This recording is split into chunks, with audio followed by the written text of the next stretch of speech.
I want to show you why dubia roaches are not good for toads. This has been an ongoing problem I've had for a long time.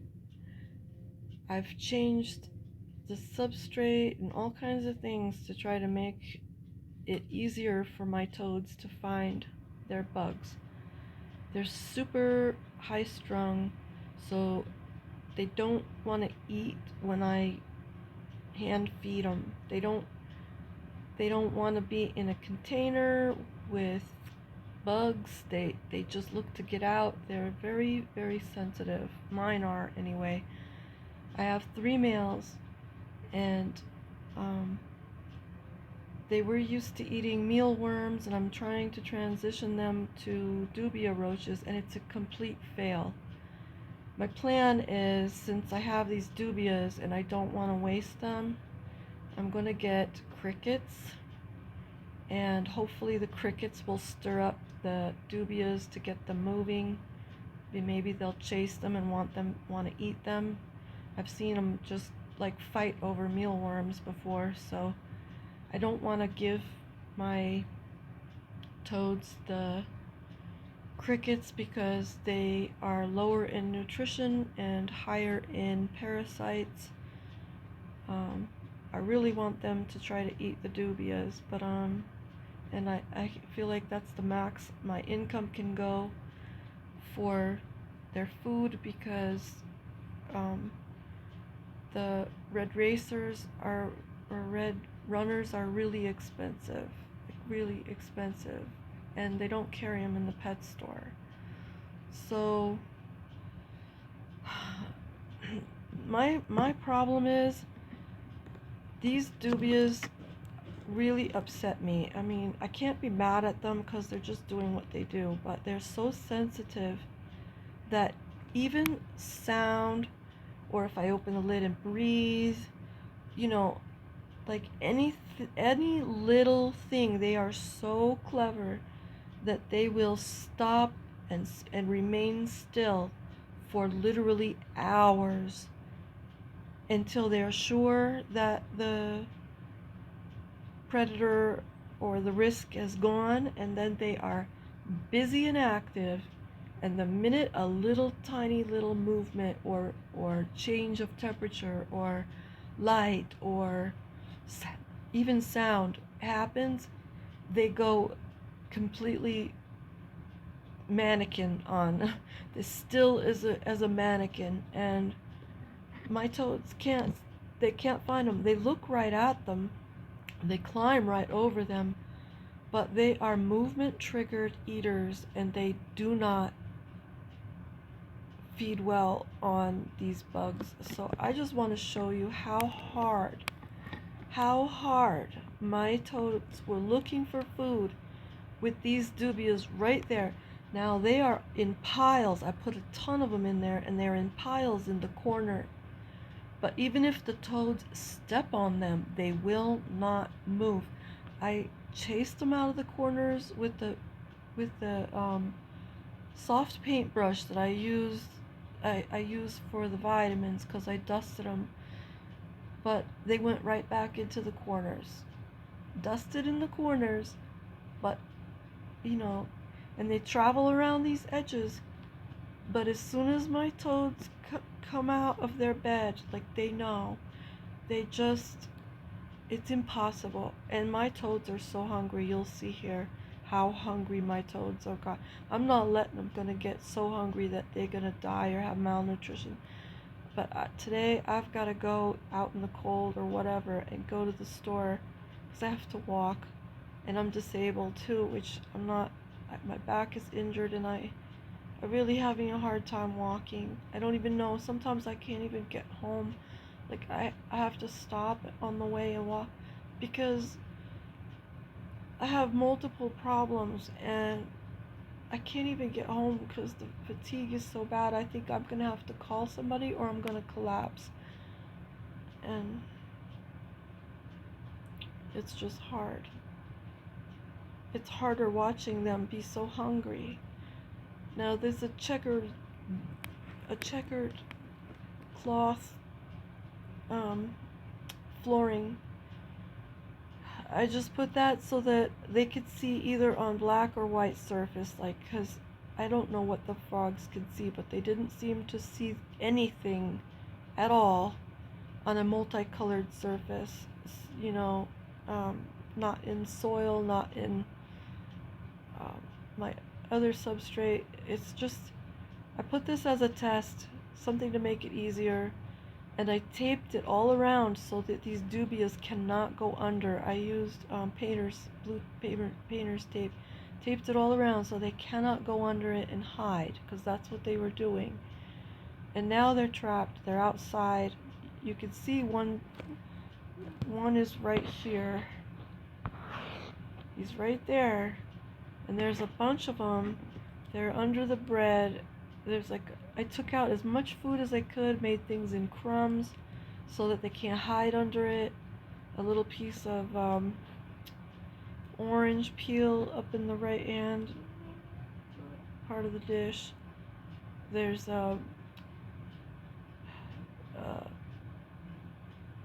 unleavened wheat bread right in the middle, and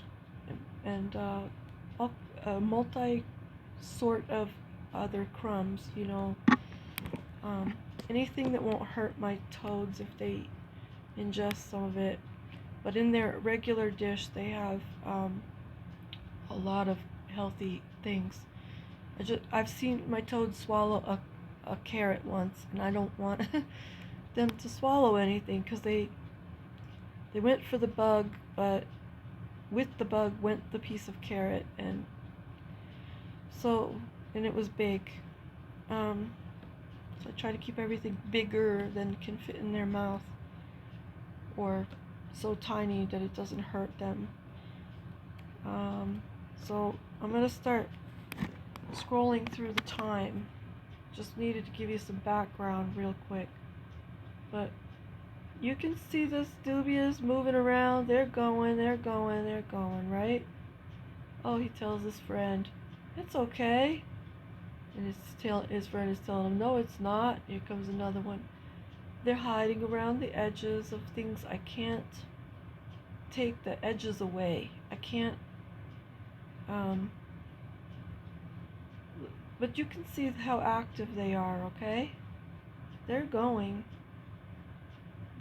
They're migrating, moving around. There's my hand. It's getting ready for bed. I'm chasing them out of there.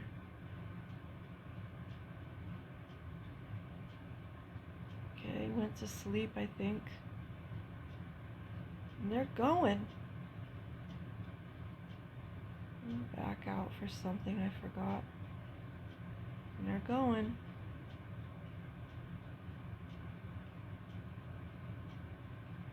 Got one for some reason. He's staying right there. He's not dead. What they do is they eat and then they like comatose. After they eat, they just comatose. And they sit there like they're dead. You can practically do anything to them. Pick them right up and they're comatose, but then all of a sudden they start wanting to move if you really disturb them. So here comes my toadies. I'm just gonna go in fragments here until you can see them coming out. This is heartbreaking to me. How much effort. I scrolled through this a lot slower and watched the detail to see if they could eat anything. Nothing got eaten. There are 3 of them.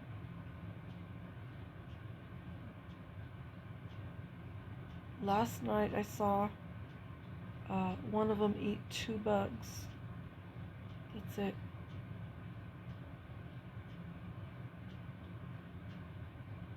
I feel sorry how hard they're trying. They're really trying.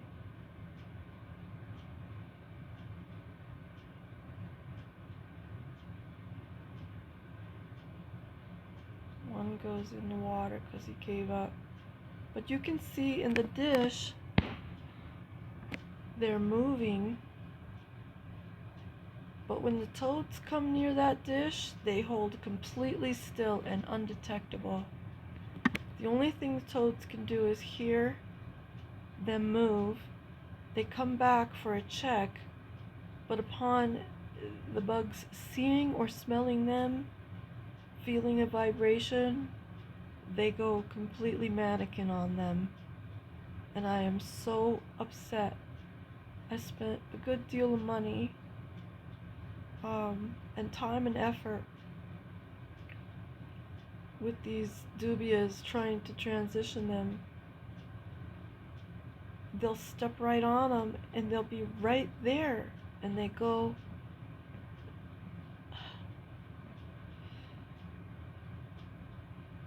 like stones. They look like they look like stones. I'm so sad. They tried so hard last night too. There's a the pad of water for the bugs, and my biggest one, Reckon, he goes on it and just sits there like he's a lazy guy. He's a bit lazy.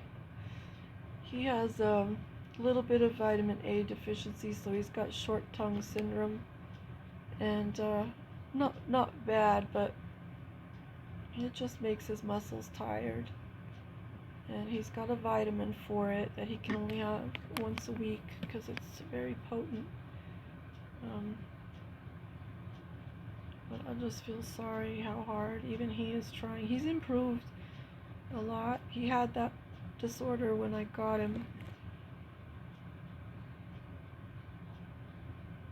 And everything on the internet says watch out for the lights because the light you use could give them vitamin A toxicity, but it's actually deficiency. They need more vitamin A in their light and in their food. This is not all amphibians. This is toads. You have to be careful with toads. People say they get these toads and then they die. Well, that's because, they need a multivitamin and a vitamin A supplement. It's just heartbreaking how busy they were. Look at the time. It's 11. They go all the way to 3 o'clock or so in the morning, hunting. I'm trying to get them to learn to hunt on their own because they were hand-fed before. But they're just such a nervous breed. They're extremely shy. They never tongue punch each other. They're just so very passively sweet. Oh my gosh, they are the most innocent things in the world. They make your heart bleed for them because they are so sweet, so delicate, such little babies. They're innocent like little human babies, like they are so sweet. They don't boof you, they don't anything, like they're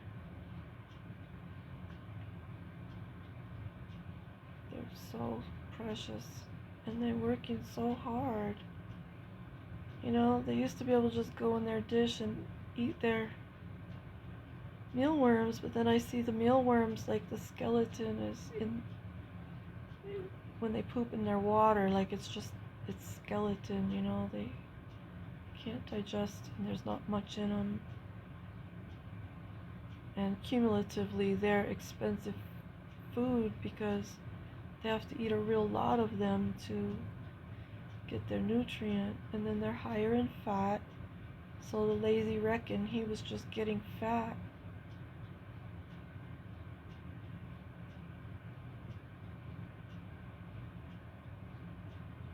My camera was crooked. They made good attempts. I mean, really good attempts. Try to see those corners. They're back there. I've looked at all of it meticulously, and I just wanted you to be able to see. I'm speeding it up so you don't lose your patience.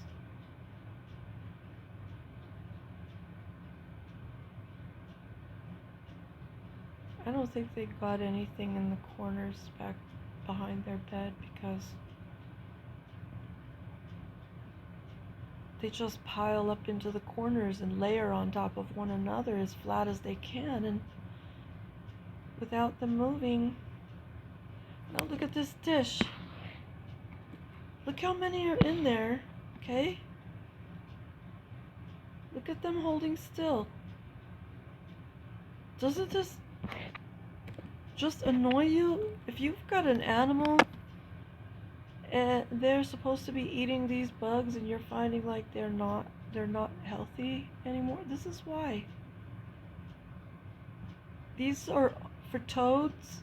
I'm telling you, you have to have toads that are willing to hand feed. Now I know the American toad is a much more aggressive breed, and I mean they tongue punch each other. They're fun to watch, but and they'll readily eat what you feed them by hand. You could put these dubias upside down in front of them. They see it kick and squirm and they go right after it. But I watched this documentary that toads imprint on their brain what they see as food, and if it doesn't imprint on their brain, the way it moves, especially in a horizontal, like a not moving up and down but moving side to side, that's what they like to eat. And if it doesn't do that and they have that imprinted in their brain, it's very hard for them to adapt. They will adapt, but this thing isn't moving now, but it's really hard for them to change their imprint pattern.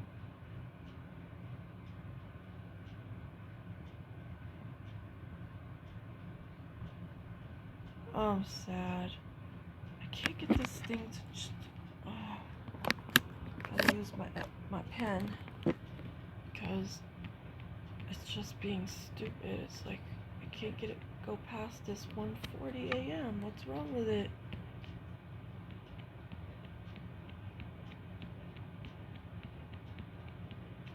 Oh my gosh. I can't tell you. Sometimes he went like right over the dish. I didn't see that as I'm scrolling. It seems to skip too much, but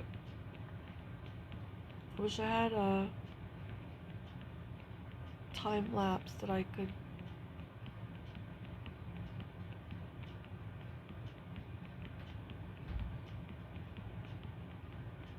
I'm using Wise, and Wise is not what it used to be.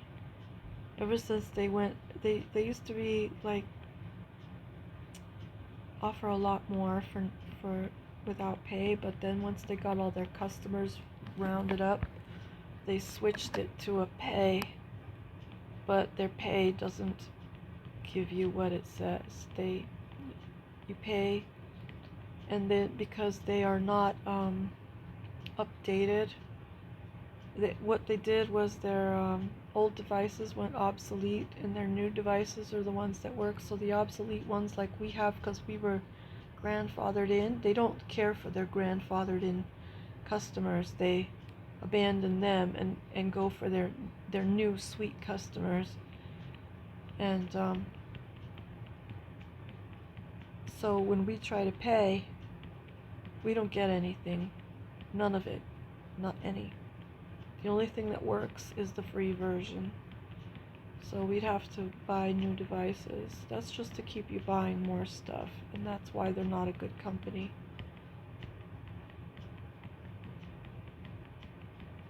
But I'm gonna hook up the other camera so I can get a better view, but they've given up. It was working before, but now my fingers are sweaty.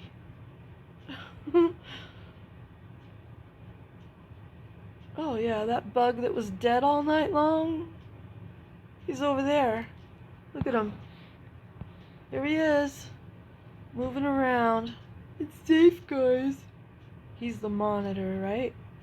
I'll tell you when it's safe to move. It's all clear. They went to bed, dudes. Everybody's moving again. Toadies are in bed. They know when they're in bed. Is that one too? He was there. Look at him. Right here.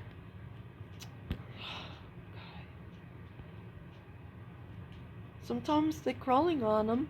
They stick to their little sticky bodies and then they end up in the water drowned and not eaten. I'm very dissatisfied with the incompatibility of this bug with my toads. Unless you have a more aggressive toad that's less stressed out, like mine is high strung. But even if they weren't, like I see them go around scratching. They scratch. When they were under the substrate and moving around under it, the toads would be in different spots scratching because they could hear. They would be holding still, scratching, moving around. Ugh. I'm just so heartbroken because they're hungry. I mean, you know what it's like to be hungry? How miserable you could feel. And I could see, like, last night and tonight, they're more hungry. Toads can go, a couple days. Sometimes they want to sleep a couple days. I don't even really let them, I still pick them out of there and put them in their water. Let them get a drink and hydrate. Because they're delicate, you can't leave them to chance. They could sleep themselves into death, if you're not on top of it. So the more they, I don't know. This has been good for them to have something to chase around. It brought out their livelihood, which was what I wanted. I wanted them to have something more natural, and people will say, "Oh, well, your substrate's not natural." No, but it's encouraging them to be more natural because they're out and about. They're not like just burying themselves in it. They've got a special bed that they bury themselves in, but when they're hungry, they can come out and they have a better chance. Now, if I had crickets here, they would have nabbed them. They would have nabbed them. They would have gone to bed with a full belly. If I had mealworms, all they do, they come to the edge of the dish, and they just sit there and wait. They see a little worm skittering around, and like if they just see him skittering, they just nab him right there. I watched them do it. I've watched them on this same camera. I've watched them in the daytime, and they get their mealworms, but they're not as nutritious, and they're not, like, it takes a lot of them. And they bite. They bite me. They bite them. Dubias are they're sweet bugs. They don't bite, but they're freaking super super stealthy. Like, they should be. they, they could be snipers for all. Like, the government should study them, how super stealthy these bugs are, because they will literally hold still for hours. They'll go hungry for hours just holding still, not satisfy themselves in any way, holding still and surviving. They're extremely good survivors. That's I mean, I give them credit, but to a fault, they're not good for bugs that, even if my toads recognize this is a bug and they stare right at them and they put their head down and they're looking straight at them, they will not eat them unless they move, because their movement triggered eaters. where gecko or whatever, they could see these bugs, they'll eat them. But I've got to come up with a solution for movement triggered animal.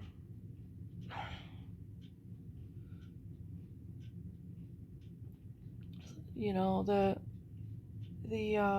mealworms, once they pupate, I can't, they don't, the pupas move if they wiggle, which does trigger the toads to hand feed, but they're also at a stage where they have a toxin in them, and I know people think it's okay to feed your toads the darkling beetles, but darkling beetles can kill mice because they have a spray, and that spray develops in the pupa.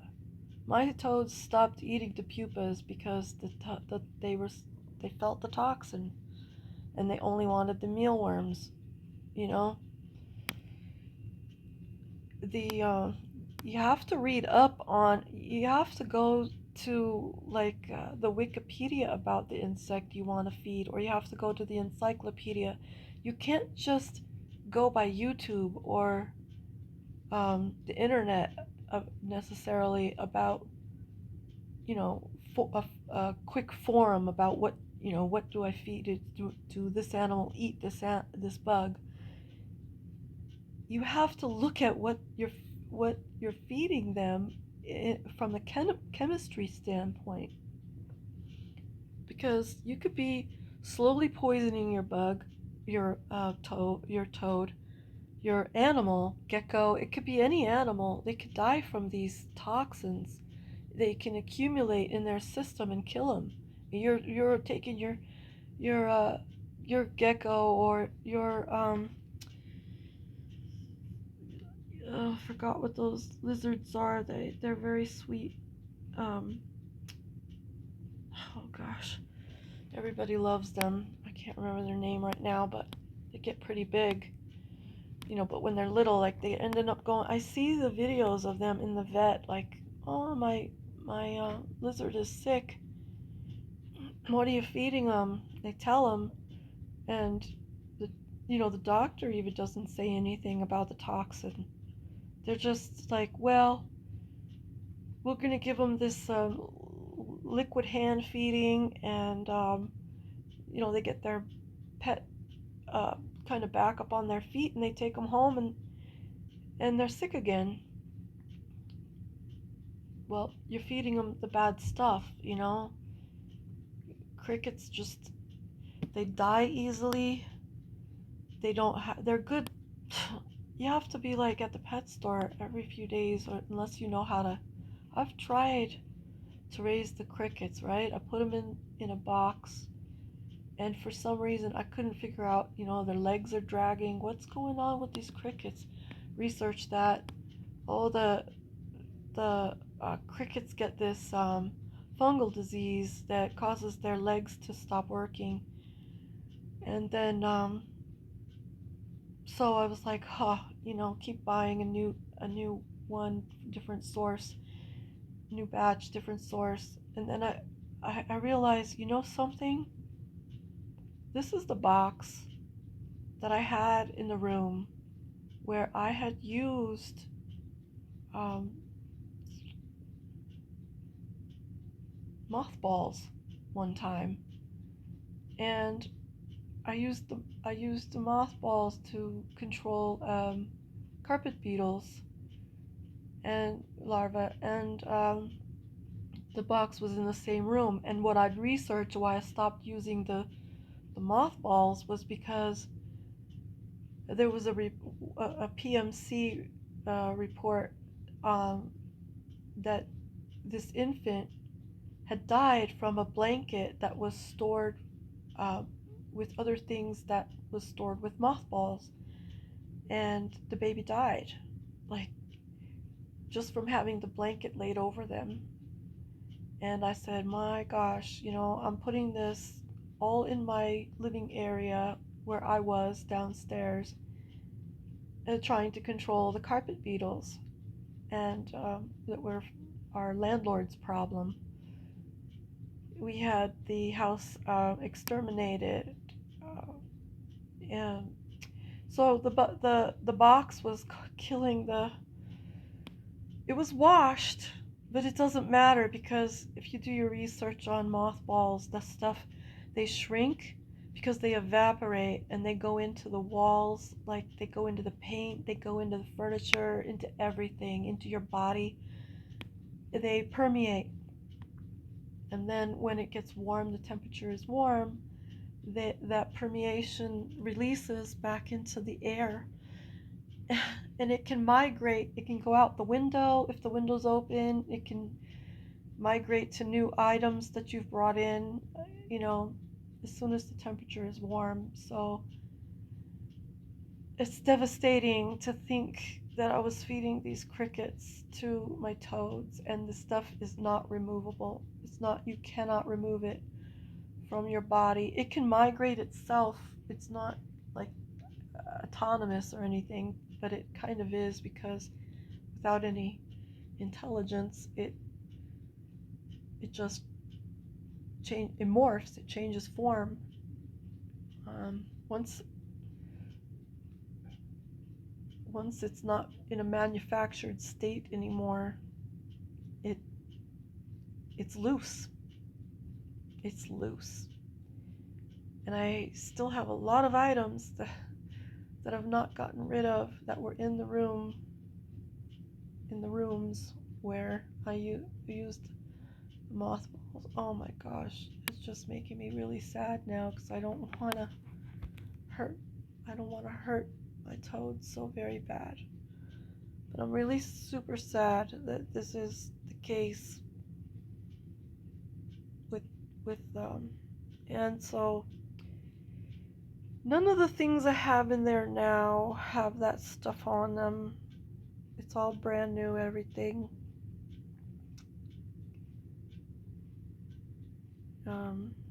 Completely different home, completely. But as long as I keep the things I've used in my other place away from them enough. I mean, even from things being in my bedroom and the heat coming on in the winter, it can I forget what that mothball chemical is called, but it can migrate. It could go anywhere. It could, it'll transfer eventually. Opening a window isn't going to do any good. You'd have to heat the room and blow a fan to suck it out your house. I walked by an apartment on my way to go get them food once, or a few times actually, and you could just smell the mothballs reeking out of their house. They could kill themselves and not ever know that they did it. Just mothballs are just the worst thing for humans and animals and pets. It's, oh my gosh, to think how much, it takes very, very, like one or two mothballs is really bad.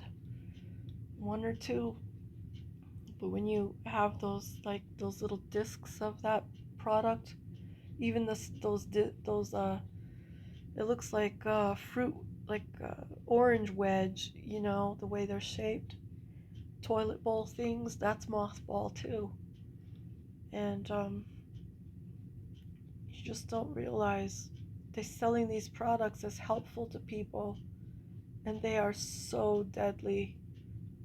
The same ingredient they put in a lot of the products in the Dollar Tree. You just really gotta watch yourself. It's called by different names. I think it's EDT and D something something, and some other longer names, and a name that starts with E and a name that starts with P. You just go and look up mothball. Try to do it in Wikipedia or PMC especially, and look it up. You will see all the names for it, and and write them down and keep it with you in your wallet so you don't buy products with that stuff because it accumulates. And oh my gosh. Anyway, that's the trouble with the plastics. I don't know what sort of chemical kills the crickets with just like a brand new plastic box. I see people keeping bugs safely in it, or at least it seems like they are, but these plastics have stuff in it, and then you need to give the bugs some temperature, and that temperature releases the toxin. One time I had a comb from the company When hair supplies. This comb was given to me by a friend of mine, and I had it for a long time. Now, it didn't smell right. One day I went and drilled a hole in the end of one end of it so that I could hang it on a hook. And as I was drilling, the drill heated it up, and it reeked. I mean, like this perfume smell. Like it smelled like perfume of some kind. I believe it was recycled cosmetic container plastics, but it's a black brown color, like mostly black color more than brown. And it made me so sick when I smelled it. I felt sick for hours and hours. And it was in my house, and I put all the drill, pieces in, how it drilled it out, the crumbs, I put it into the garbage, and the garbage was smelling. Every time I walked by, I was like, oh my gosh, that smell. It was so powerful, and I had to take the half empty garbage out. I couldn't stand it. It stained the bag. It was released because I had drilled it over the garbage can partly, and then partly over the floor, cleaned it up, and it just stained what it touched while it was warm. And obviously my lungs, so I had it with me for a couple of days, making me sick. And I took that half empty trash out because I couldn't take it anymore. And the comb didn't smell like it. It like lightly did, cooled, but the rest of it didn't smell anymore. And it's just like it's creepy. I got another product from Target. It was it was sold during the Halloween, so it was sold next to little plastic fake pumpkins, and it was a little uh, plastic fake tree stump. And I thought, wow, this will be cool for my toads. But I was leery of that plastic smell, and I smelled it. Didn't smell anything. So I was like, okay, this will be all right. I think it was like $3 and 50% off. Took it home at $1.50, and I started to cut a little door on the side of it um, with with a box cutter.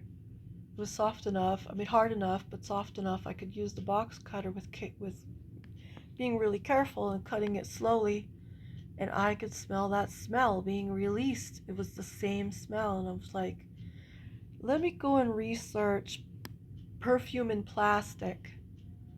So I researched it, and sure enough, on a deep research for actual plastic chemicals in China and all these like words, it came up that yes, they do add perfumes to plastic on purpose to attract the customer to to reach out and grab that product off the shelf. How devious they are. How devious and how regardless they are of our health and well-being.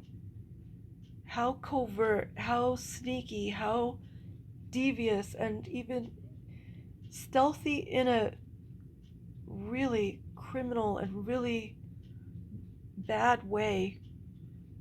And I just took and got rid of it because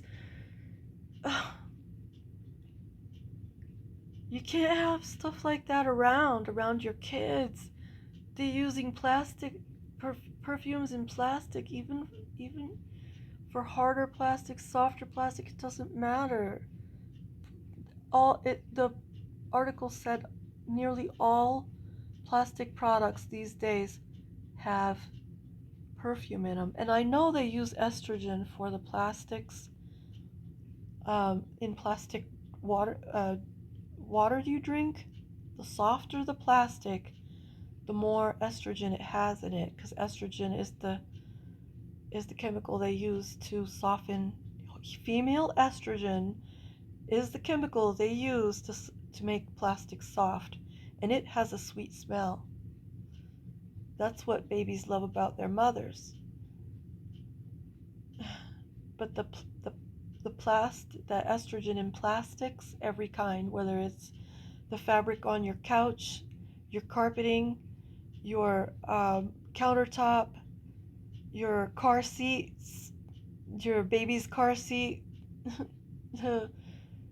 every kind of plastic has estrogen in it to make it pliable for manufacturing, and then more or less estrogen depending on how hard they want the plastic to be. And it affects unborn children hormones, and it affects um, everybody from the womb out, depending on how much plastic they have in their home and how much plastic is in the items they consume food from, whether it's microwave or frozen food packaging. Every bag that's soft that holds your frozen vegetables has estrogen in it, and it's all over the ocean like you would not believe. Like, they can clean up the plastic stuff, but they can't take the chemical back out, and they're wondering why the animals are dying the way they are. Why, the majority of people who are identify as hom- uh, trans or homosexual these days is not so much a true it's they live as true, and they have all the symptoms as true, but in actuality it was caused by plastic estrogen toxicity in the baby, in the womb, from the mom's consumption to her belly, to the baby coming out using those soft bags in their Playtex bottles or drinking from bottles. It's just really an epidemic, and there's so many more. It's not like everybody came out of the closet. They came out of the plastic bag, more or less. I'm not being mean. I'm trying to tell you guys the truth, because I do this research that people don't do. And these companies, these major product companies, are not willing to tell you. But I mean, there is there was people who were, um, their chromosomes and things were affected from natural causes, natural exposures, or genetically changes in genetics and things like that. That's been from the earliest times, but it was so much less occurring prior to plastics being introduced. And yeah, my toadies are swimming in plastic bowl. It's a recycled plastic bowl. It's the same dark plastic that causes that stuff. And then my son got a printer, 3D printer, and he made the dish for them.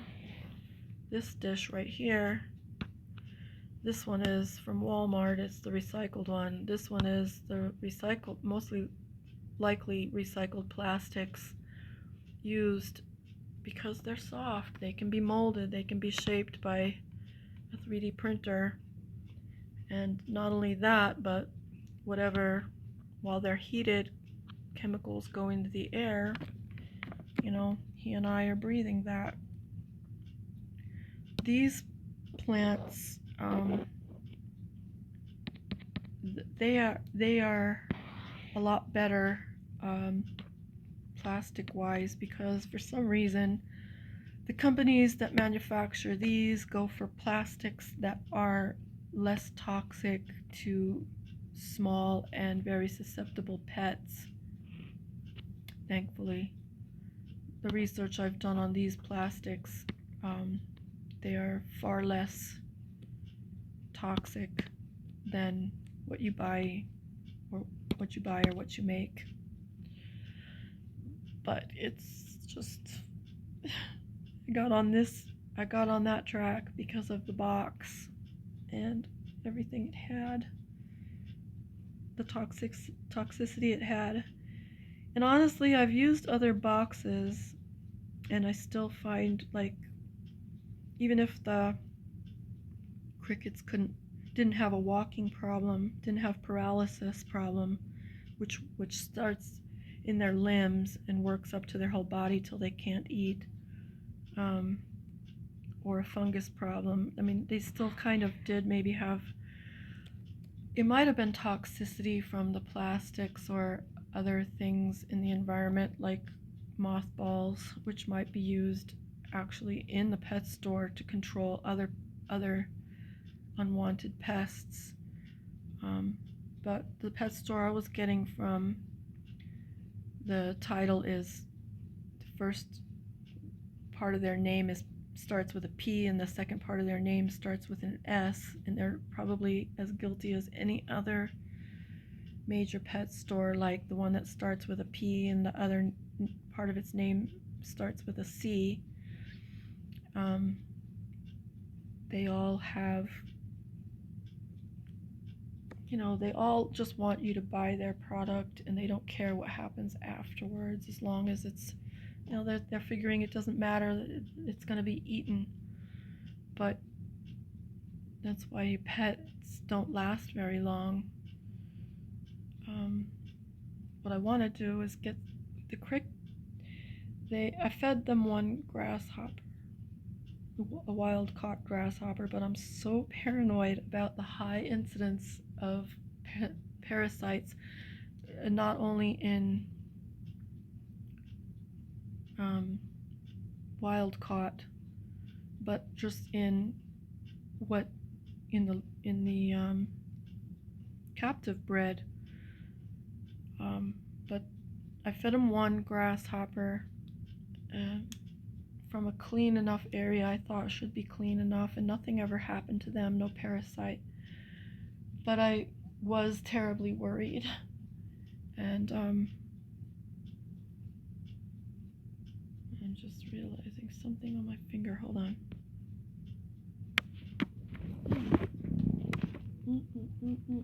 What are you?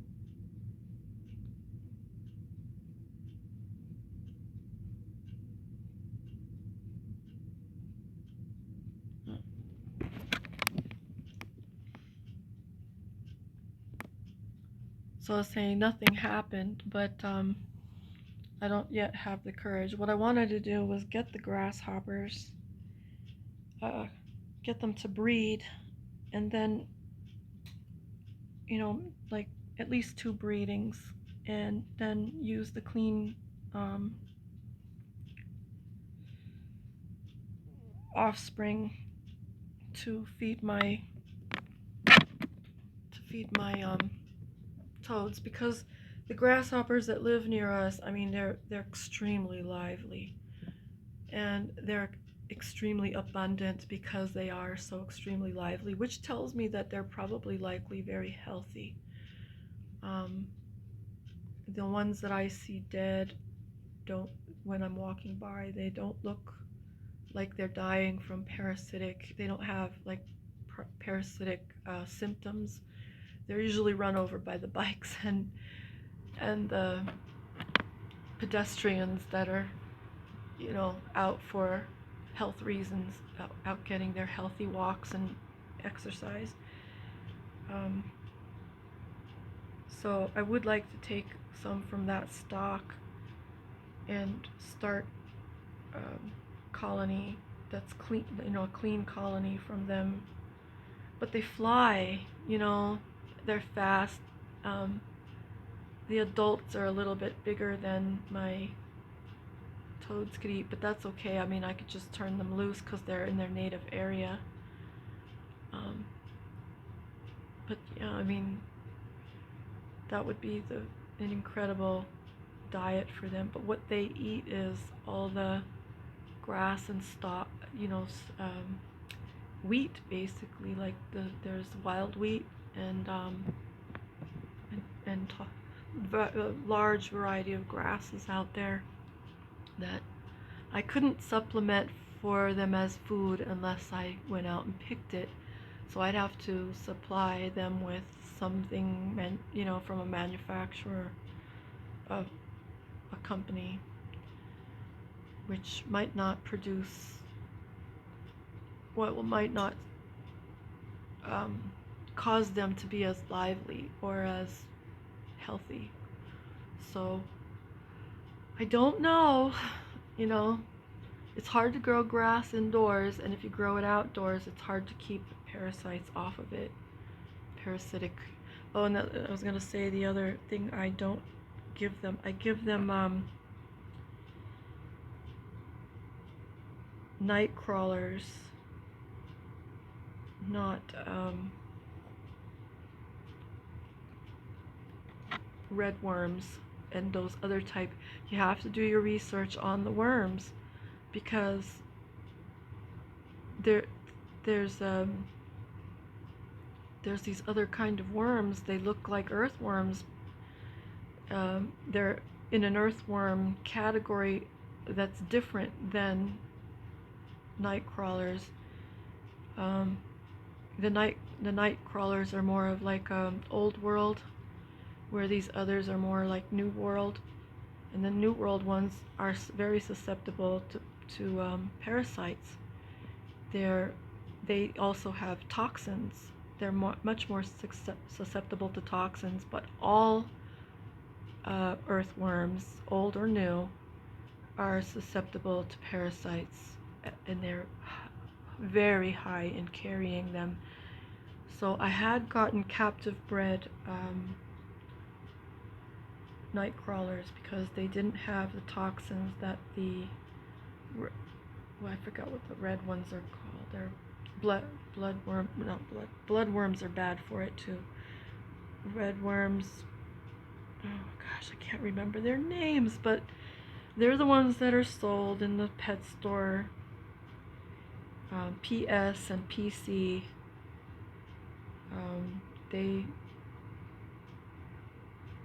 But the night crawlers don't have toxin, but they are really large and powerful. Like they can rip the intestines just by squirming. They can rip and then once your toad gets something halfway down his throat, it cannot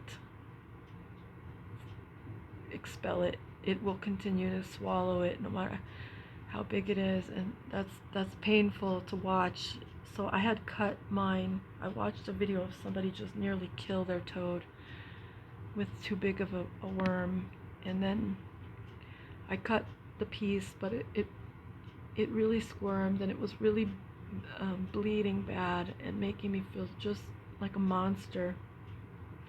I fed it to my toad, and it was still pretty powerful and big, and he wasn't comfortable, and he never touched the worm again.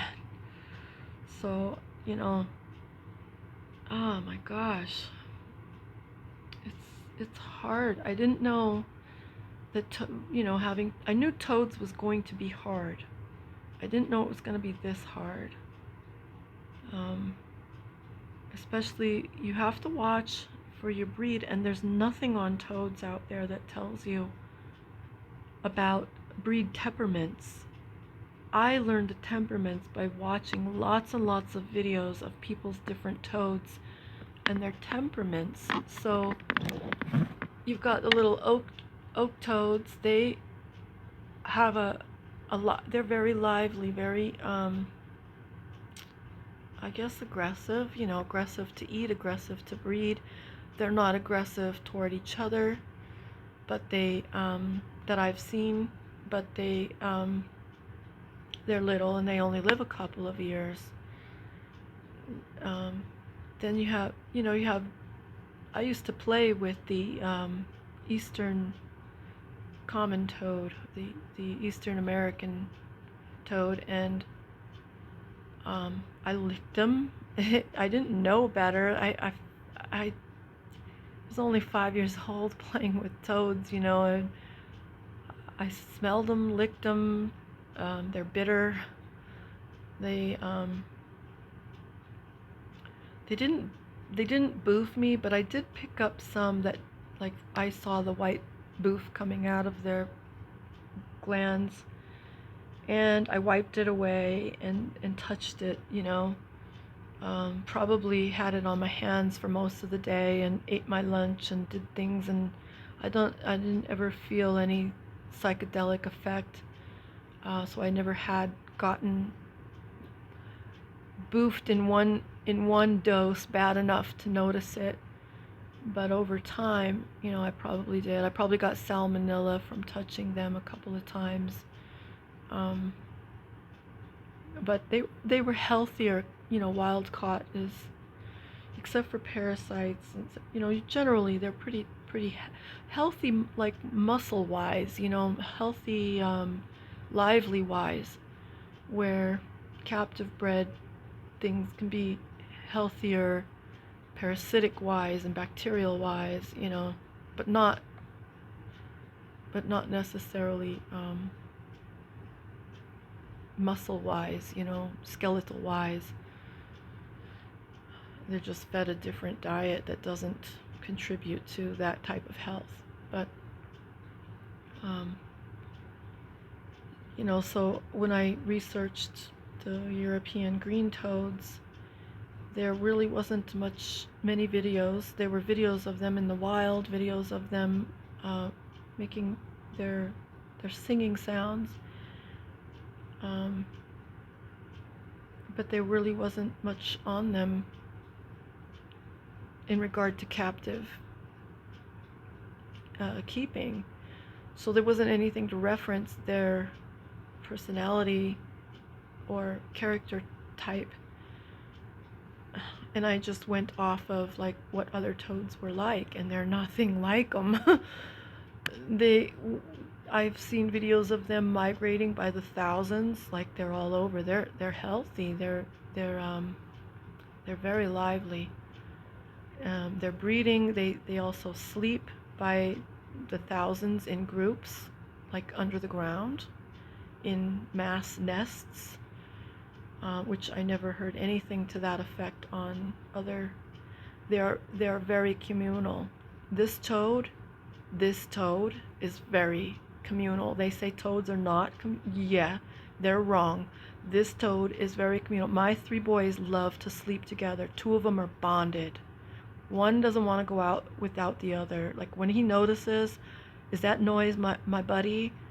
And he finds out it's his buddy, like he'll go after him and follow him all around. And you could have seen that in part of this video. The other one, he's a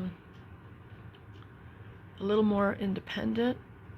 He's not bonded to the other, but they are communal. When they go to bed, they like to be touching. They very much like to snuggle. I don't think it's not much of an emotional thing as it is a security thing, and I don't think they would do well alone, one toad alone. I've seen videos people having one toad alone and they've died. I think they're communal, not in the way that many other, more like flocks. They're like a flock animal, like a bird. Some birds, like quail, even llamas, they're herd and flock. So they really need, like rabbits, they don't have to have company. They can be solitary. I cannot say that about the European green toad. I can't speak to other toads I haven't had, but every time I have ever had toads as a kid in the gutter, like they're all together there, huddled. They huddle, and I believe very strongly that that is the same flocking, herding, swarming thing they have to do. And you saw how they all came out together and they all went to bed together. That's what they do. You've seen the evidence in this one short. Um, the the scene was short, but the video is long. I know, but I am one of those people, like I try to do the research like a true researcher. I don't have the ability to like obtain and study something. Like I have obtained my green toads and I have studied them, so I can speak on the research I've done. But I mean, prior to getting something and becoming knowledgeable about it, can I take this on? What does it really require? Like truly require? What are its capabilities? What are it's not? I took part of the reason I took the coconut coir substrate away was because it is very mold harboring. I was having to change it constantly. I was even boiling it before using it, boiling it to sterilize it before using it, and it was still coming up really moldy. And it wasn't the environment, because I changed the environments a whole bunch, and where I live, it's a dry, arid area. We get precipitation a good amount, but it stays very dry. And where I'm living, there isn't any mold problems or anything. So like, after trying different brands of coconut coir and it's still doing the same thing, it's the coconut coir. And when I look at the research on YouTube based on cumulative videos of people's reasons why they don't use coconut coir anymore, it's all mold. It's all about the mold. So I just didn't feel comfortable with that. And it's not, you can't get topsoil, and you can get topsoil, but it has parasites in it. You have to know that going in, and you'd have to sterilize it. And after not being successful sterilizing the coconut coir, I just felt like I need a different option. Sterilizing isn't boiling something, for 30 minutes isn't, you're destroying part of it, and you're also not going to be able to, even if it's 10 minutes, that's what I started out with. It wasn't successful. The coconut coir held up really well after boiling for 30 minutes. That wasn't the problem, but topsoil isn't going to do that, because basically it's broken down already, leaves and sticks, bark, and whatnot. So you have a lot of decayed living matter there that's already broken down quite a bit by worms. You're just going to have it broken down even further by boiling it. Toadies like to have their nutrient. It really doesn't matter if you're having to boil this stuff, or if you're just going to use a natural piece of cloth over top. There's no difference. Okay? Except in texture, except in integrity. And rather than having my toads like grab a bug and swallowing a bunch of broken down matter that isn't going to benefit them, it's only going to bulk their stomach up and make them feel full when they're really not full. They really haven't taken in the amount of nutrient they need. What they need is a ton of bugs.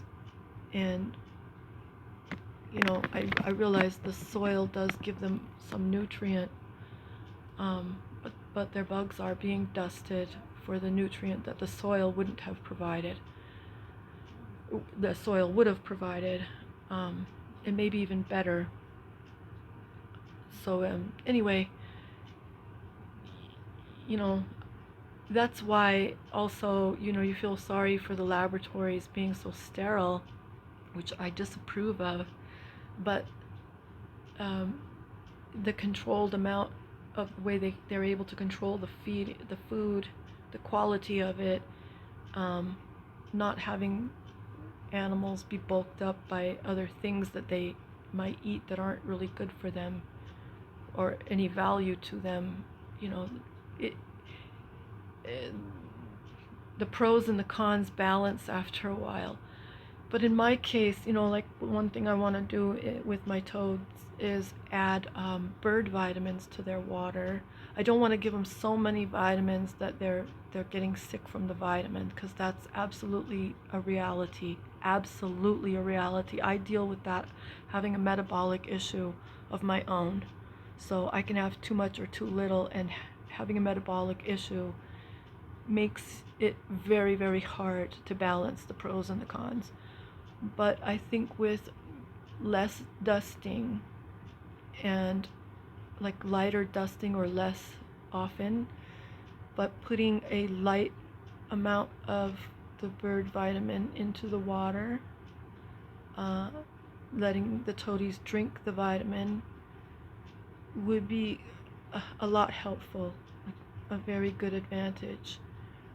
But I have to do a lot more research on the vitamins, and unfortunately, unlike birds and other amphibian and other reptiles, they're especially amphibians, because birds and toads and they are and the newts and salamanders, they're all amphibians, but they're not alike in a lot of ways in their consumption. So it's just really unfortunate to not have enough data, enough research done on toads. And I mean, there are some good things out there. Like I said, there was that video that talked all about how the technology in the AI in our devices these days is based on a toad study. It's based on how toads watch and react to stimuli, and how that thing in their brain is the same in our brain. So they use the toad study and the toad research to make what we watch on our devices stimulating to us, because we share the same thing that the toad has in the brain. Unbelievable. Unbelievable. But you know what?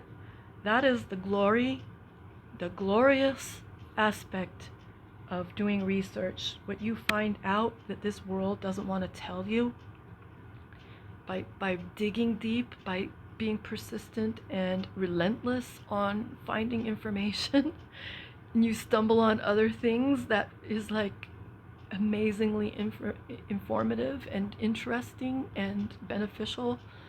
I mean, that's basically everything I ever do. I don't use social media except for YouTube anymore. But I do that because there is video research. Like, that's really hard to come by in any other means. So, you have to swipe away a bunch of garbage to get down to some real research. And, you have to be willing to watch something a good deal longer to find it out. Plus, then I cross-reference everything with what I find in research papers and research archives like PMC and others on the internet. And I'm really highly not interested in those blogs or I do read sometimes if it's like a real person telling about their real experience. But when it's just somebody who has plagiarized a bunch of information, I can tell right away it's plagiarized because, I read a couple of them, you know, so I'll know what is the plagiarism, and it's easy to tell. So sometimes when I go even doing the deep research, I can see, okay, those articles were plagiarized. Or if, say, I've read a paper about something, I can see, oh, this paper that I'd read had been plagiarized from this PMC or from some other, um, the Britannica or someplace else. So, or some papers are done on a group basis.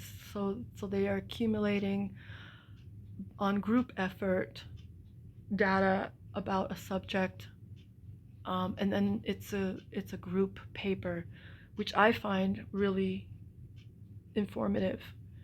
But sometimes you find an individual who's like just really trying to find the truth about something and has provided some really substantial information about a subject on their own.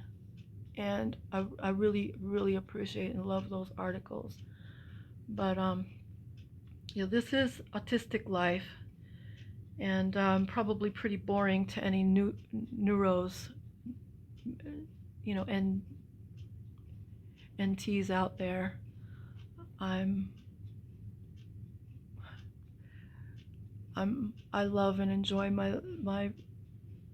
my researching, but it helps me with doing something like this. I want to learn how to take care of these toads. I want toads in my life because they were a highlight of my childhood. They are one of the most fondest memories, maybe the most fond memory I ever have. I have a bad memory from a neighbor that did something bad to one of my toads, but something that really broke my heart and still does. But of my memories with my toads, I was never hurtful to them. Um, I, they just gave me so much happiness and so much joy. They were always let go every night, and they were never kept, But now I understand, and I know I could, provide them a good life. I know I'm working through how to provide them a good life. I have to learn. I have a learning curve, and they have a learning curve, But um, it's going to get better than this. The substrate stuff is just a temporary thing until I can figure out, what I need to do is train them to not be hand fed like the guy had done who I got them from. They were used to eating from a medical tweezer. I forget what you call those. I just forget words, but I know what they are.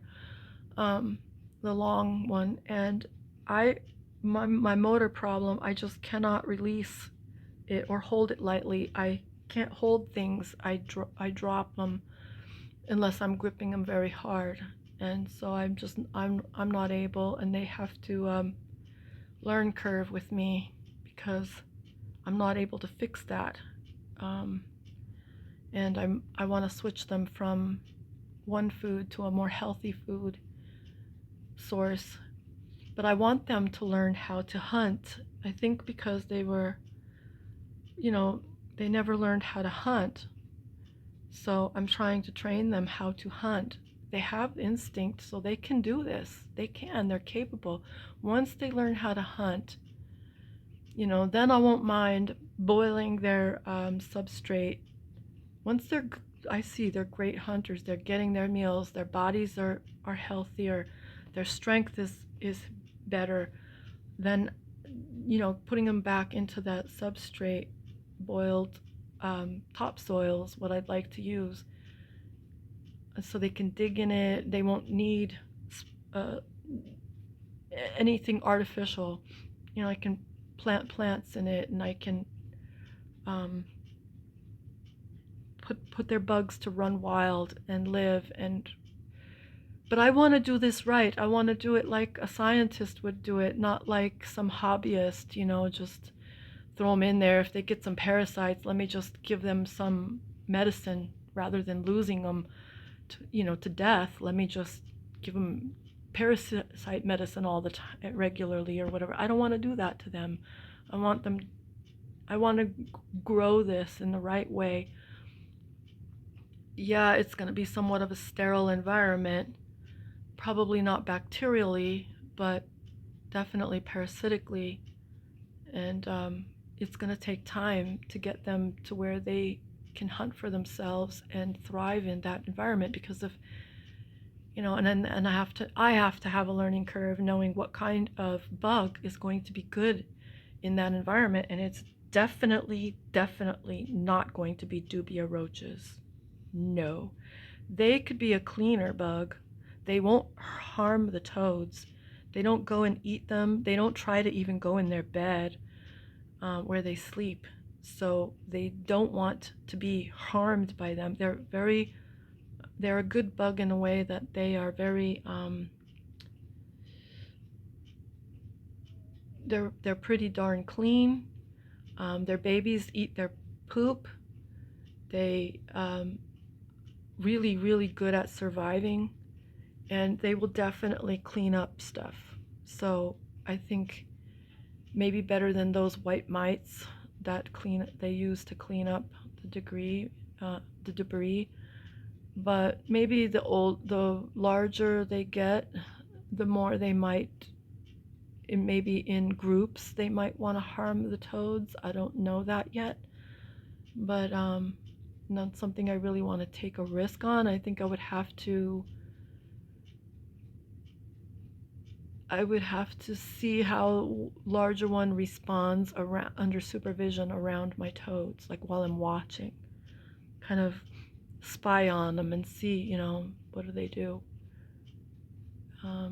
Not leaving them to chance, because one time a mealworm got out and he chewed a hole on Reckon's arm, and Reckon didn't even move. He just had this hole. You could see down into the pores that go deep down into his skin. And I was glad it didn't go down into the muscle, and it healed, but it was like a chance I never took again. So I was very, now that I had that awareness, I became very hyper vigilant to check for any mealworms that happen to stick to their body, because they're sticky. If they go out, the bugs stick to them. If they natural environment, they get dusted by the dirt, and it helps them to move. Like powder, it would help their body move. Now they don't have the powder; they're a little bit sticky. Um, so sometimes I just want to like dip them in the coir. Just keep a little bowl and dip them in there so they can coat their body. I think it helps them when they are shedding. It helps their shed to ball up, and they eat their shed. So I wouldn't mind, some coconut coir going through them with their skin. That's not the coconut coir going into their body. That doesn't bother me. It's the mold. But maybe I'm going to dust them. So there's things I'm contemplating. I haven't been in this stage for very long. I don't intend to stay in this stage for very long. I tend to get this mastered for their sakes. I need to get this mastered really quickly. This is just a transition, and I'm learning a lot, but they need to learn. They need to learn how to hunt, and I need to learn what kind of bugs they can hunt. If it has to be crickets, then we're going to have to really upscale the quality of nutrient, the crickets, because they are they eat, but they are like these everybody says how these I'm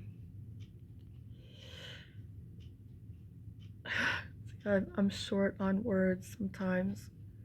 Dubias.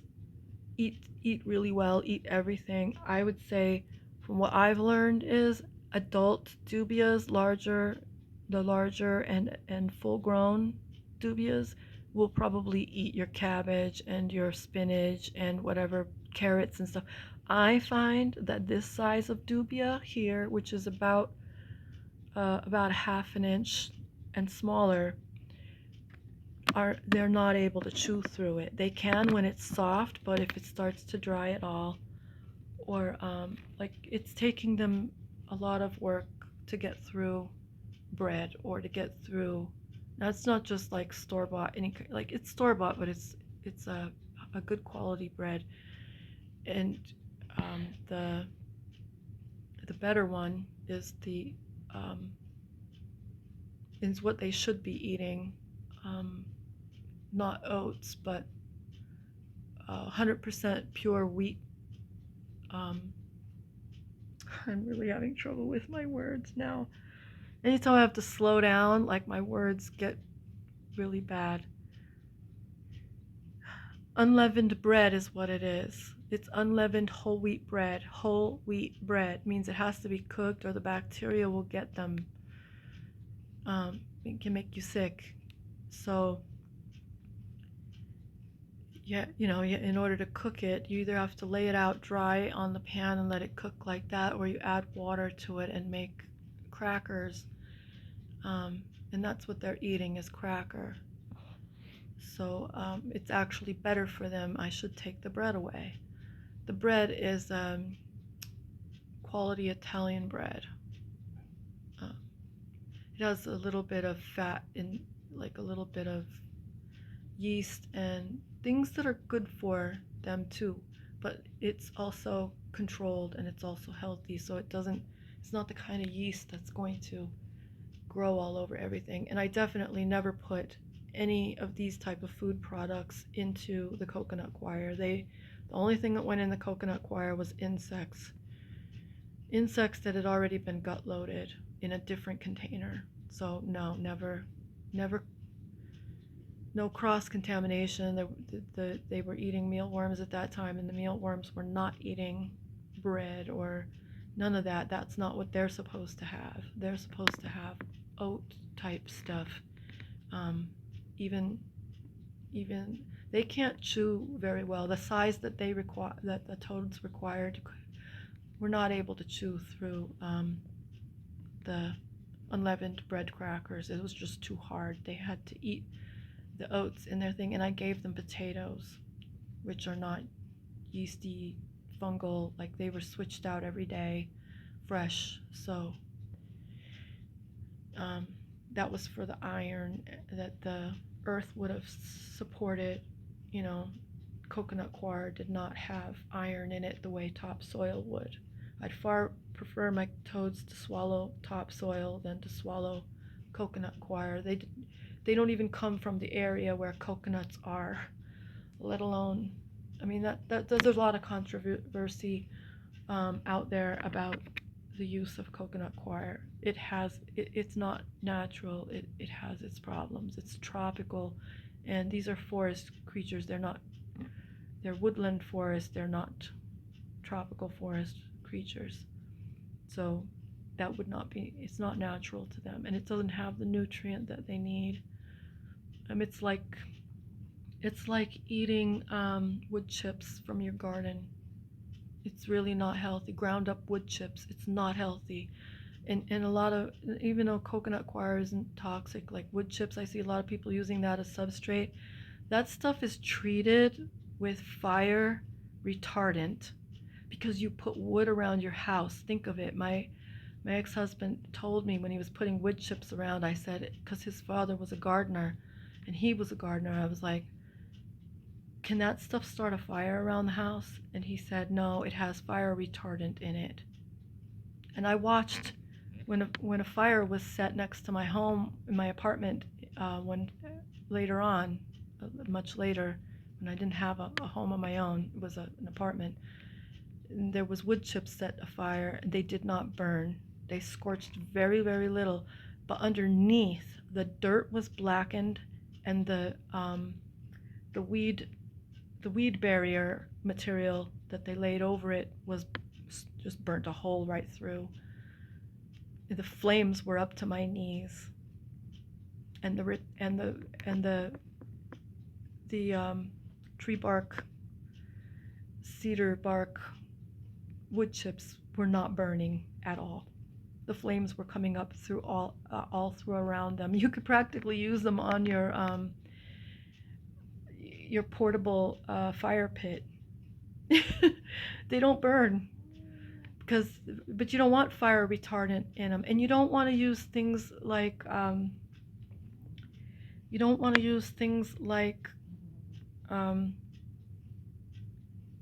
twine, uh, that kind of twine,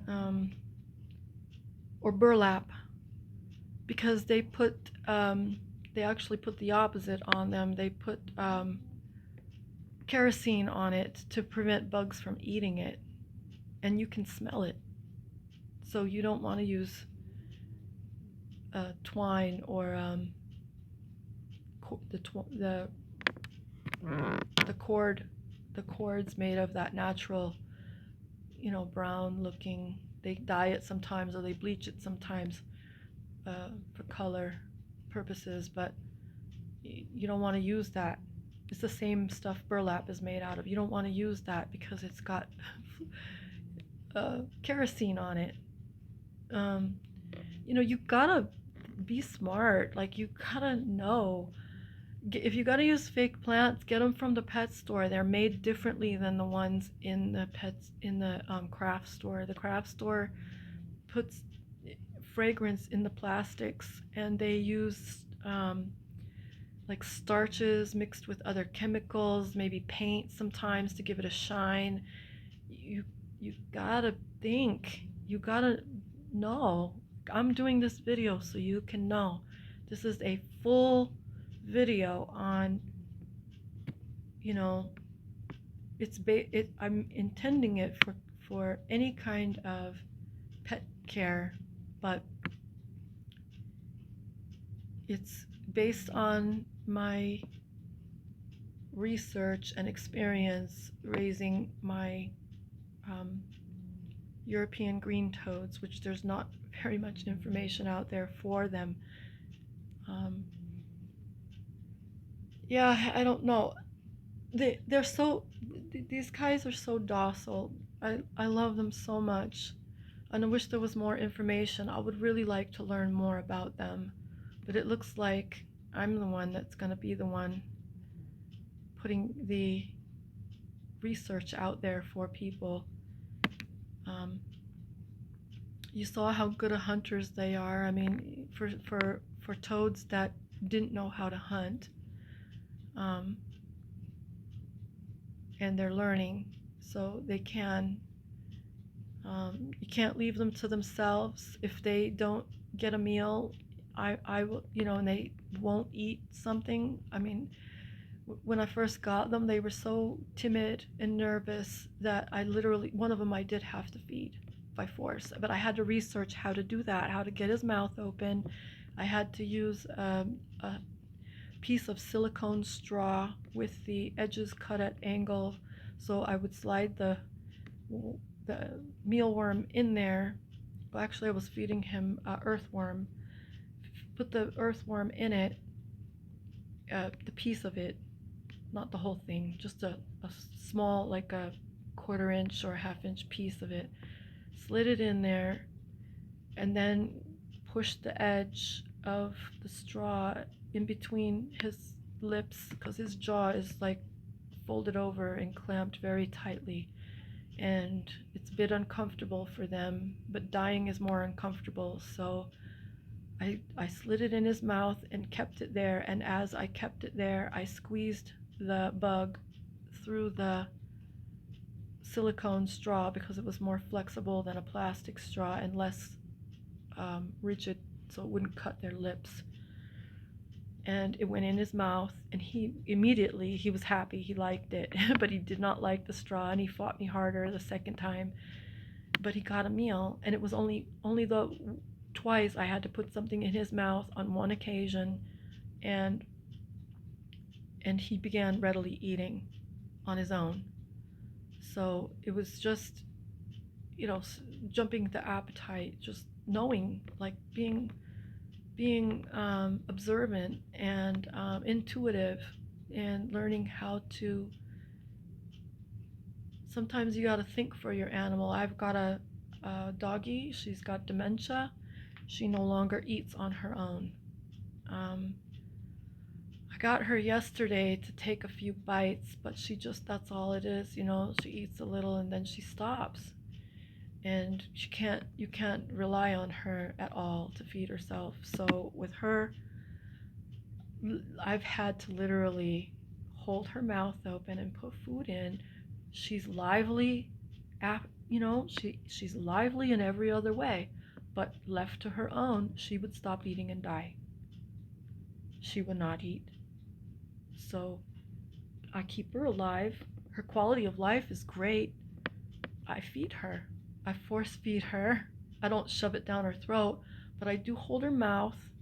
I put my hand over her snout and my fingers around her snout, and open her mouth up. Um, with a spoon or my fingers, I get food and put a bite worth of food in her mouth, what she would normally be comfortable with, and support the outside of her mouth, so like, so that it's not falling out. I tell her to eat. She's willing at this point to go ahead and swallow it, but she does sometimes try to spit it out. Well, once I've got her fed, I mean, she's not complaining. She's hungry. She knows how to tell me she's hungry by licking her lips. That's how I've taught her. I've taught her licking your lips is, I every time she would lick her lips, I would say, "You want something?" And "You're hungry?" And I would give her food. And then I would show her, I lick my lips, I put food in my mouth. I lick my lips, I put food in her mouth. And so she learned to lick her lips. The other one followed suit, and they both know licking their lips is how to say I'm thirsty or hungry. And that's what they do. So she'll tell me, I'm hungry, I'm hungry. Then she droops her ears and she mopes around. I'm like, okay, let me get your food. And, she doesn't like being force fed, gently, lovingly force fed, but she is happy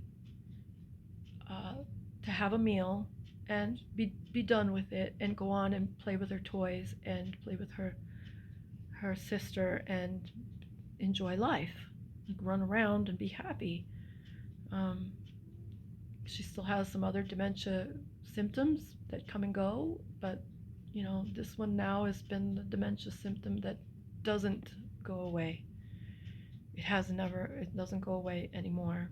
And she, yeah, the only thing she'll eat on her own occasionally is like hot dog.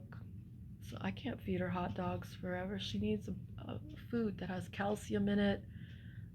She will die from malnutrition if I don't feed her. So until until her quality of life is bad enough that even force feeding her doesn't make her lively, and doesn't she's not living a happy life otherwise, then I'm going to continue to force feed her until that aspect deteriorates, until the rest of her life deteriorates to the point where there's not any quality of life. And then, depending on where she's at, I may put her to sleep. If she's more content to just quietly lay down and go to sleep and die on her own, I might do that. But if she's miserable, then, and she's suffering and not able anymore to be helped, then I'll probably put her down. And that will be like the end of half of me. That'll be when half of me dies for sure. Because she's been my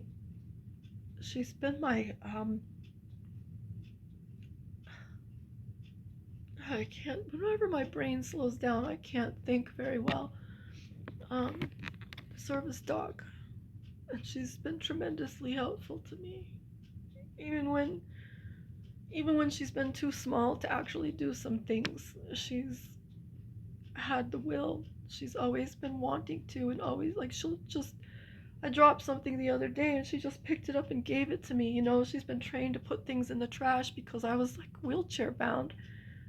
And looking at end of life for my own self, I thought I was going to end up in a, you know, in a hospice situation or in a home, um, and separated from her. Yeah, it's been rough, and I'm like this with her, my other doggy, um, that I got before I got this ill, and my toadies. Like, I'm there for them, you know? I even take care of their stupid roaches. I have a couple of them set aside. Like, they're just amazing little creatures. They let me pet them. They get used to you. They make great pets. Dubia roaches make great pets. They got really prickly legs. They have like a forked hand, and it's very spiky, and their legs are very prickly. So something that might like freak out kids. They might hurt them if they jump from them or something. Like the kid jumps when it's prickling them. It's hard for me to hold still because I'm very prickly sensitive. I don't like prickly plants or fuzzy plants. But I didn't care until I got like stabbed by a sunflower with its prickles when I was little, and never could bring myself to touch them again. Very difficult for me to touch fuzzy plants now. Um, but yeah, these little dubias, I spoil a handful of them, and they're getting big and they're amazing. They seem to be slowing down in their growth though, because the size of the container, it's not overly small. It just doesn't have a lot of floor space, and I've noticed that they are kind of like stopping growing. Uh, um, at they're like growing to the capacity. So I'm gonna test it out and put them in something bigger because I don't want to stunt their growth. But at the same time, you know, I want to test it. I want to see, is it, do they actually like they say a goldfish will only grow to the size of its environment.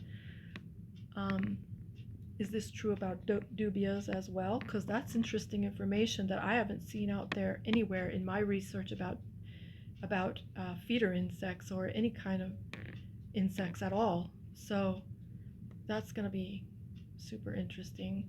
Um, but I have to get a little 10-gallon tank, I think. Um, I don't want to put them in plastics. I'm scared of plastics now. I think it harms they're sensitive more than people realize, because if they're just keeping them there and then throwing them in, I don't know. I don't know how other people do it, but I haven't had any success with plastics. Not freshly store bought or pre, you know, things I've had around. So anyway, I'm glad that I've got this video really super packed full of information, because it's not very interesting to look at right here. It's pretty dull what you're staring at, but basically as a podcast, this is a very informative, because you're not going to find this kind of information out there on the internet. Some of it just isn't there because there isn't anything on the European green toad as a captive pet. And so I'm pretty much a pioneer in that area. Um, hopefully, you know, you appreciate this along with all the rest of the information that came with them. The information that I'm giving today really isn't completely directly about the European green toad, but it does include a lot of things that affect them, or things that are probably highly worthwhile considering, or you know, like working through the substrate issue like I am, training them to hunt for themselves and finding a suitable insect, and all of the background information about the insects, and which ones to choose and which ones not to choose, and all the things I've provided in here. Hopefully you value that information in regard to your toad, whether it's European or not. Because I think people just take for granted, and then they're gonna have, these toads can live, European green toads and most toads can live for 15 years or longer. So, not the oak toad. Some toads do have shorter lifespans, but this type is an investment. They're like turtles. Turtles, the older they get, the more expensive they are. They charge a lot when they're little because they're little, and then they charge a little bit less when they get older. But as they continue to get older, at 70 years old, that's a very highly expensive animal. So they accrue in value. And it's not just that, it's a legacy, it's a legacy. So, um,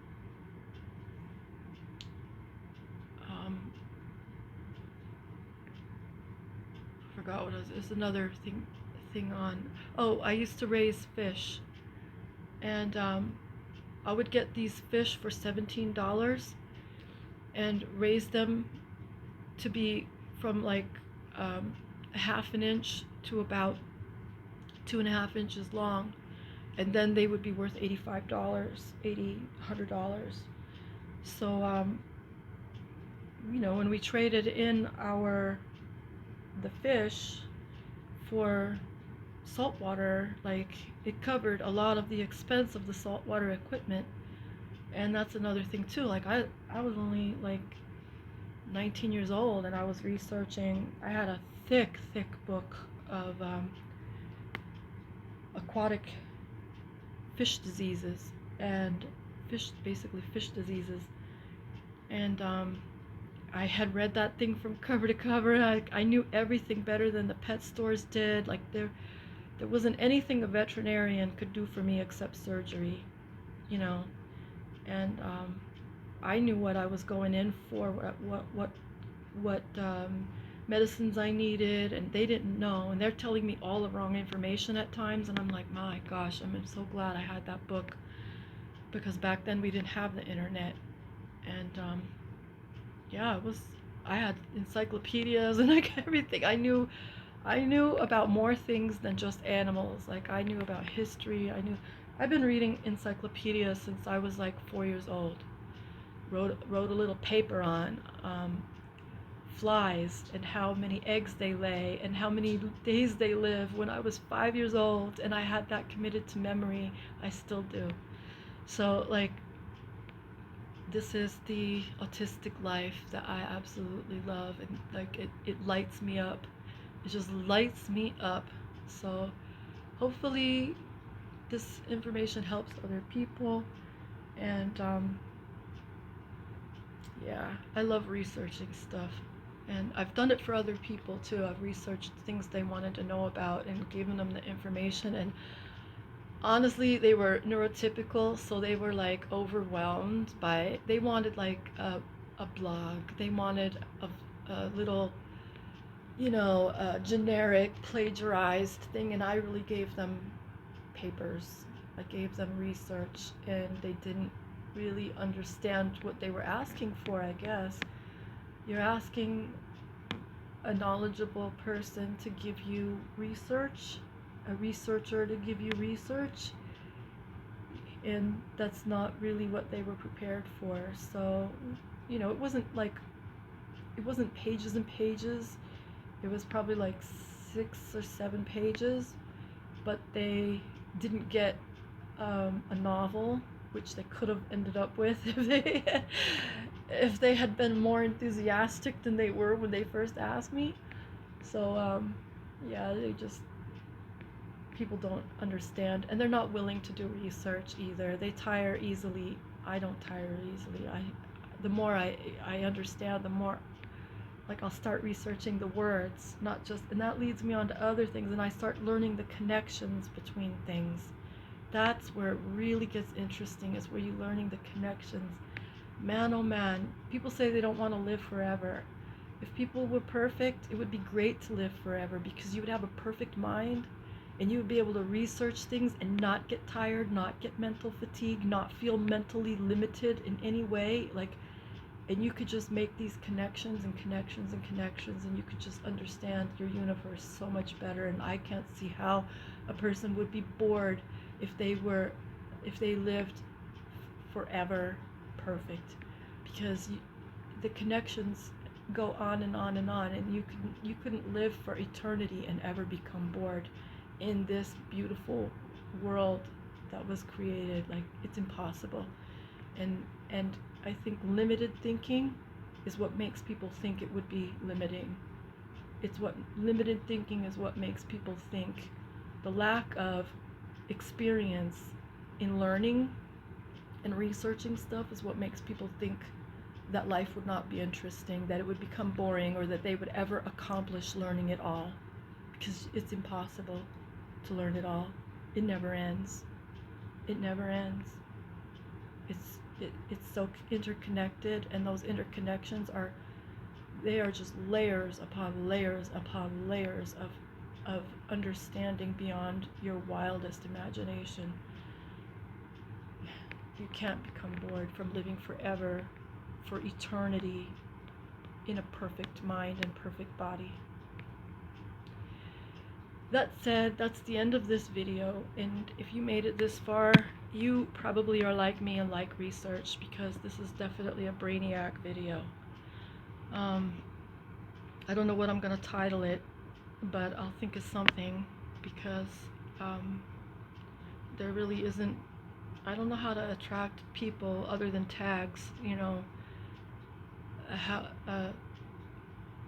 who are interested in captive bred European green toad research. So that's it. I am done, and this is going to be a really long video, and a very long video to upload on YouTube, so I won't be using at least one of my devices for most of the day, even with high-speed Wi-Fi. So that's it. I'm leaving the comments open so people can ask questions if they need to, but I am not one of those YouTubers who says, "Oh, and what would you think about this? And what do you think about that?" Like this covert solicitation for a comment to bump their algorithm.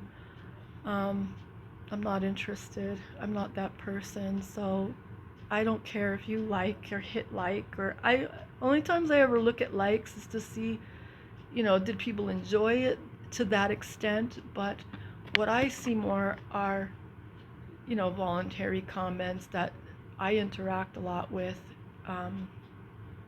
and that's just basically texting to me. I don't care. I'm not here on YouTube to get an algorithm and make any money. I'm not monetized, and I probably will never be monetized. I'm not interested in that. I'm not interested in what goes with that, the control that you lose. Not interested. So anyway, if you do have questions, feel free to text me through the comments, because that's basically what it is for me. I respond pretty quickly. And what else? That's it. I know when people like, because I can see in the comments what they say. I don't need thumbs up, and I don't need to be like a Facebook or thummy uppy, thummy downy. I find that kind of ridiculous. I get these texts from people with the iPhones, and it says liked, and then they're like, it used to be, something's been updated. I think Android's been irritated with them enough, or maybe Google's been involved with something enough that we don't get the entire text back anymore, but we just get this like little quoted snippet with the liked, there's no, it doesn't come back with the thumb anymore, but it just says liked or loved. And I'm like, I'm not a Facebooker, I'm not a follower, and I'm not leading anybody. I'm not being followed, so I don't need these ridiculous little um, clicky. I liked it. I don't need approval. I don't need your approval. You liked it or you didn't like it. Just stop being patronizing and sending me back my text message. I don't need to read my own text message. Don't sit there and freaking quote it and you know copy paste it. Like I see sometimes these Android people thinking they're out of the loop and they're trying to copy that stuff and they're sending, stop. I don't need your approval and you don't need mine. You don't need that. Oh, it's just ridiculous. That's iPhone users use it to tell people to shut up. So after they have their nice little conversation, banter back and forth, when they want to stop talking, they send them liked whatever or loved whatever. And that's where you see they don't respond anymore. They stop responding. They just keep sending back likes and loves. And then they just go MIA. Androiders are more autistic people. They like the you're gonna have either the introverts autistics like the iPhone and the extrovert autistics like the Androids. I'm the Android lover, so you know what kind of autistic I am. I mean, the more powerful my phone is, I don't. I just got upset yesterday with thinking about how uh, these new generations, the Y, Z, and A and B, I guess. I don't really know anything about B because they're not born yet, but the alpha, they call them. They, especially the Y and the Z, the Y's really started doing this. We Xers, right? We were there when text messages were born, okay? We went from brick cinder block sized cell phones for the car to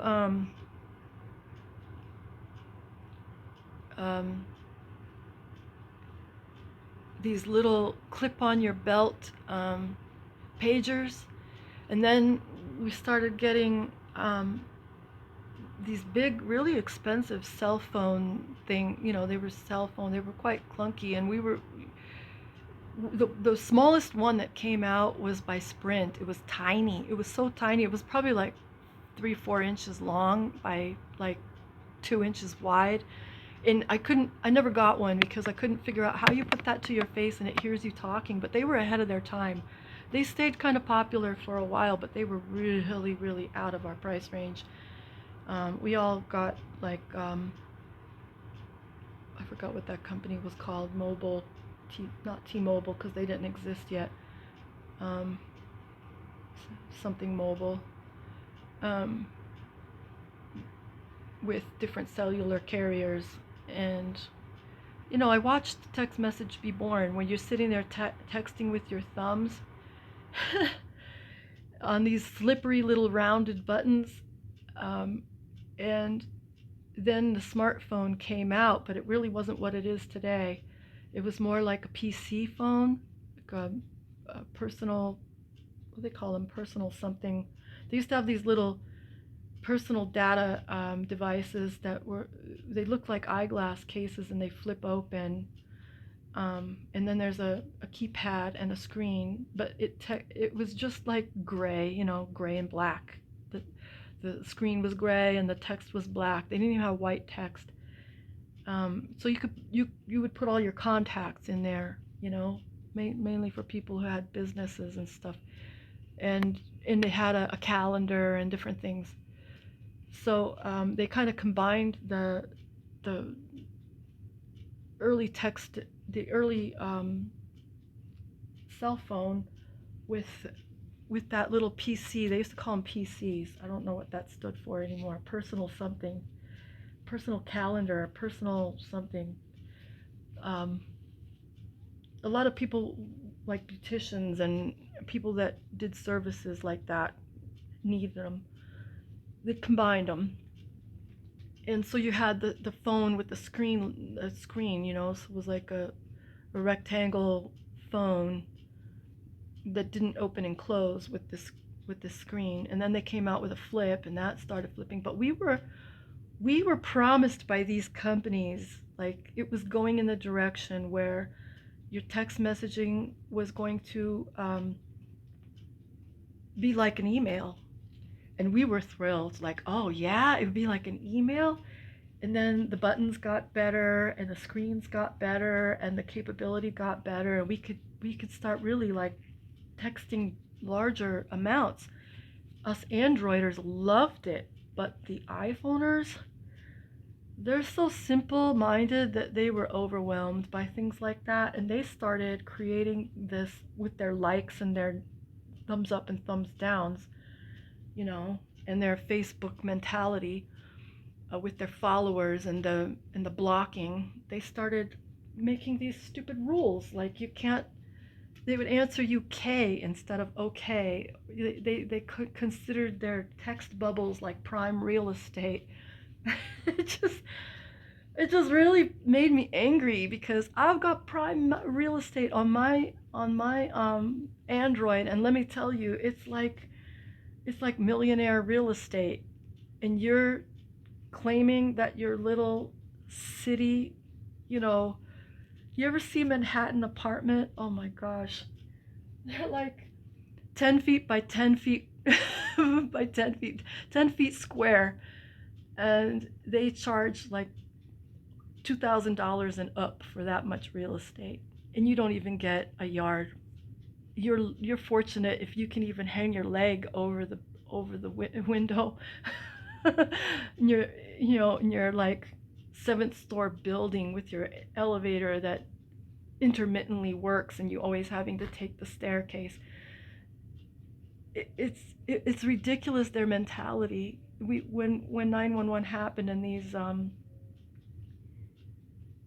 city people were moving upstate New York, they're offering us, $1 million or $500,000 to move out of our houses in 2 weeks, and no one, some are accepting and some are not. Um, I didn't. Um, their mentality, they just changed everything. They changed the way the stores were. They were messy now all the time, road ragers everywhere. Their mentality is so different, and they're willing to pay so much money for so little. But when they came of state, they were getting so much more for it. Then they never went home. They never went back. And that was bad. So we were stuck with these warped-minded people. But this is how it is with the Facebookers and their following and their, blocking and their clicks, and their social life is all through digital, and they turned into the Z and the A. Now it's the A's. So anyway, this phenomenon. I have $1 million worth of real estate in my text bubbles. I can text 5, 6 email long, full length email, like as many characters as you can stuff into an email and make it send. I can do that 5 or 6 times in a text on Android, in one text, plus attachments. And here they want to deduct me off their iPhone text, like their little bitty, don't take up too much of my real estate. It's more like their mental real estate that they equate into their digital real estate. And I have a beef with that, because you do it for yourself, but don't you dare try to do it to me. You start sending me like or loved with an excerpt of my own text message, you're sending my text message back to me. I'm I'm not interested in people like that. I I don't have any relationship to do with any people that think that way. So that treat other people that way. I and try to make rules about, you know, what a person can and can't say. It's like holding your hand up in front of a person when they're talking. Will you just be listening to somebody and right in the middle of what they're saying, you just put your hand up or your thumb up in front of their face and put your hand out like stop? You know, no. We don't do it in person. Don't you dare do it to me covertly, sneakily, cowardly from your phone to mine. Like, just don't. So, and they don't like to talk on the phone unless they call somebody. Then they want to talk on the phone. But if somebody calls them, they're more reluctant. I hear it in my neighbor upstairs all the time, and she does that. She really does do that all the time. You know, she'll be willing to talk when she wants to talk and talk at length. And my son does that. He's a Y, and that's when that stuff started in the generation. It, you know, putting rules on other people's allowance to converse, which is why I like doing a YouTube video, because only people who want to watch it, they'll watch it how long they want to watch it. And if people are looking about time and they don't want to watch something that long, they'll just skip it, you know? And nobody's getting blocked. Nobody's having a problem sending their text message back to them. It just works, you know? You listen if you want to, you don't listen if you don't. But yeah, that's my beef with text messaging. It was meant to be powerful, and now we've got these rule makers who have powerful phones or can do something with them. They're capable of far more than what they're used for, but they've got these etiquette rules that this isn't nice and it's not nice to say this and you can't text that. And just, you don't know, you don't come from the generation that text messages was born for. I come from the day watching text messages be born for my generation, and then the next generation took it and ruined it. And I'm like, not for me. I'm going to text how I want to. If your phone is capable, you will get a text from me. You will get a text that's powerful. If I need to text it powerfully, like if I need that much power in a text, and that text is going to, it requires it to get the point or the information across. Like, I'm using it for what it was made to do. It's like driving a car. You want to go out and buy a Ferrari, right? But you're only going to press the gas lightly. No, you're going to be that old lady in the slow lane, in the fast lane. That's what they do. That's what those generations do. I hope you've listened this long, because I'm making a really great point right now. They have Ferrari phones that are capable of flooring it, but they only want to drive like old ladies in the fast lane. They need to move over, get out of the way, or get off of the road, because Android, and now that Google has done something, I don't like Google, but it's there. It's there to stay, and it is doing some things, but they aren't going to be good for long, because everything good Google does, eventually it reduces. It's got this reduction thing that it always does to everything it produces. It produces something great, gets everybody hooked, and then it does a reduction, and it starts like locking people into small spaces. So yeah, for now, Google has a, you know, like a mega fast vehicle. It's RCS has made things a lot more capable, but it did dumb down some really awesome things about Samsung. But anyway, this is not about that. This video was about European green toads, and some, I'm just gonna have to put it that it's got some other listen-worthy chat in there. But that's what my channel is, Gibber over Java, and I haven't even had my Java, so imagine if I'd had Java, where I'd be right now. you'd better have some Java too, or if you wanted to keep up with listening to me, because I'll just do this all day. This is how my head works all day long. And when my son comes home and he wants everything quiet, I'm like, let's just park the car in the garage, right? Because we aren't doing anything the rest of the day when you come home.